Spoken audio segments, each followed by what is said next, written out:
Alright, legends, today we're diving into 6 overlooked Isekai gems on Crunchyroll that deserve way more hype, chaos, and screen time. So grab snacks, mute your group chat, and let's jump straight into this lineup.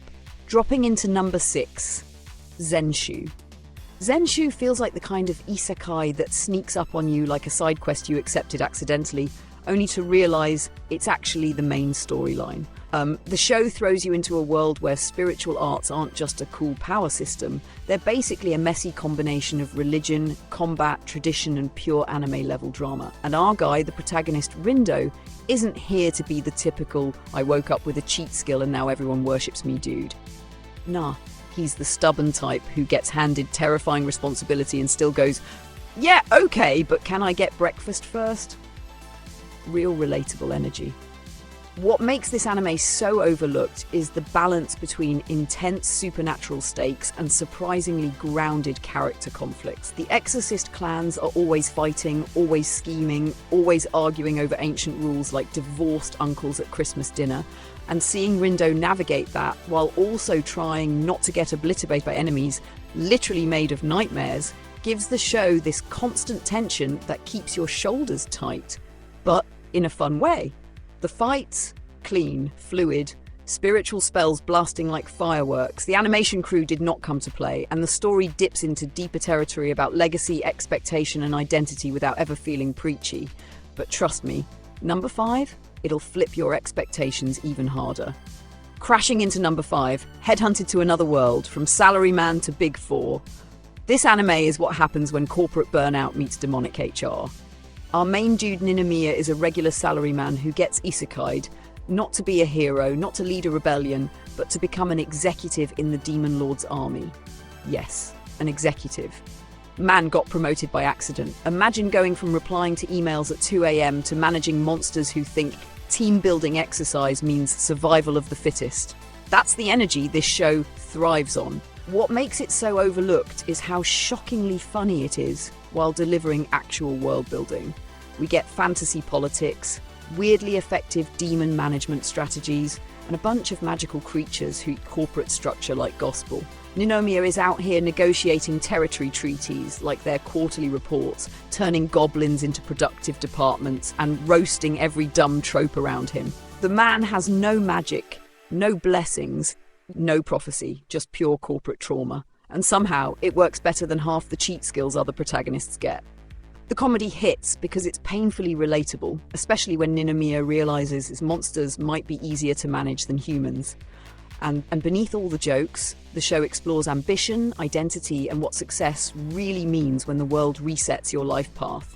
It feels fresh, self-aware, and chaotic in the best way.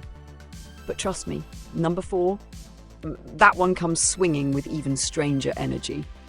Rolling up to number 4, Onmyo Kaiten Rebirth Verse. Onmyo Kaiten Rebirth Verse is that anime you start casually and suddenly realize you've been glued to the screen for hours because the plot refuses to let you breathe. It's a wild fusion of modern fantasy, Japanese occultism, reincarnation twists, and stylish spiritual combat. Our protagonist wakes up in a new life with fragmented memories, cryptic powers, and an entire spiritual ecosystem built on ancient cosmic laws that nobody fully understands, including the people enforcing them. And that mystery is exactly what hooks you. The world building feels massive, like every location has secrets layered under secrets. Spirits, exorcists, corrupted gods, they all play by rules that feel ancient and rigid, yet constantly on the verge of snapping. And our boy gets pulled into a conflict tied to his past. Or pasts, plural. The reincarnation plot isn't just flavour, it's the emotional backbone, and every episode digs deeper into the consequences of repeating destinies. What really sells it is how cinematic the fights look. Spells rotate like glowing mandalas, talismans explode with colour, and the choreography hits harder than it has any right to. The villains aren't just evil for chaos, they're broken, tragic, twisted reflections of the protagonists' forgotten histories. That adds real emotional weight beneath all the supernatural hype. But trust me, number 3, that one gets even more unpredictable. Approaching number 3, A Gatherer's Adventure in Isekai. This anime is the definition of don't judge the premise too fast. You hear Gatherer in Isekai and think it's going to be peaceful, cute, maybe some herb collecting and slime harvesting. Nope, This show tricks you into expecting a cozy, calm adventure, then slaps you with chaos, danger, and world building that goes way deeper than you'd expect. Our protagonist Aruto is basically a resource gatherer with knowledge that breaks the fantasy economy wide open. The dude turns crafting into a weapon, Monopoly speedrun, Industrial Revolution %. What makes it overlooked is that it starts slow on purpose. But once the plot unravels, you realise the gatherer class is insanely broken. The show takes every non-combat job trope and bends it until it snaps.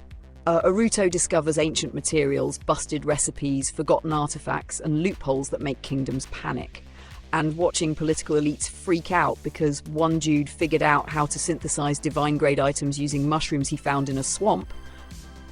That's peak entertainment. There's also this great mix of humour and tension. Aruto tries so hard to stay low-key, but his inventions keep destabilizing the entire continent. He's the unintentional menace of the fantasy world, and the character dynamics explode with charm, especially when other adventurers realize he's basically a walking cheat code. But trust me, number 2, that one brings an entirely different flavor of chaos. Nearly there at number 2, Campfire Cooking in Another World with My Absurd Skill. Season 2. Season 2 of Campfire Cooking comes in swinging like a warm bowl of anime comfort food, mixed with sudden spikes of monster-slaying madness. If you watched Season 1, you already know Makoda is the most relatable Isekai protagonist ever. No chosen hero destiny, no ultimate sword, just a magical online shopping skill, and the universe's strongest appetite guardians. And in Season 2, everything levels up, not just the cooking, but the chaos surrounding it. For Nier and the rest of the foodie squad, cause more mayhem than ever. Every time Makoda tries to relax, somebody drags him into a quest he didn't sign up for. And the comedy hits even harder this time because the stakes accidentally get bigger. One gourmet meal turns into a political incident. One snack attracts divine entities. One barbecue night triggers an international crisis. The man just wants to cook in peace, but destiny said, nah. You're running a one-man Michelin star fantasy apocalypse. This season expands the world beautifully. More magical creatures, new countries, and even wilder culinary reactions. And you can feel Makoda becoming more confident even as everything spirals. The show stays wholesome, funny, and surprisingly hype when it wants to flex its action scenes. But trust me, number 1, that one brings darkness, strategy, and pure isekai domination. And finally, number 1, Apocalypse Bringer Mynoghra. If you like your isekai dark, strategic, and morally complicated, Apocalypse Bringer Mynoghra is about to become your new obsession. Your new obsession. This series doesn't just flirt with villain energy, it marries it. Our protagonist, Takuto, wakes up reincarnated as the ruler of Mynoghra, a nation known for corruption, plague magic, and general please don't stand near that, it's oozing energy. And instead of becoming the nice guy hero who reforms the land, he embraces it, fully, strategically, menacingly. The show leans hard into the evil civilization building concept, but makes it smart. Every episode is a tactical chess match, alliances, betrayals, resource management, warfare planning, and moral decisions that spiral into consequences 3 arcs later. Takuto isn't just strong, he's calculating, and the world reacts realistically. Nations panic, kingdoms scramble. Heroes try to intervene, but quickly realize they're not ready for this level of escalation. What makes the anime truly overlooked is how emotionally layered it gets. Takuto isn't evil for the sake of shock value. He's a lonely strategist trying to protect a civilization that the world hates by default. And his bond with his followers, especially the terrifyingly loyal Era, adds depth and tension you don't expect. The atmosphere stays chilling, the visuals are stunning, and the plot momentum never slows. But trust me, if this gets a season 2, the fandom will explode. Alright fam, that's our chaotic dive into 6 overlooked isekai gems you should absolutely be watching right now. Drop your favourite in the comments, tell me which one surprised you most, and smash that like button if you had fun. Subscribe for more anime chaos, stay hydrated, and I'll catch you in the next one.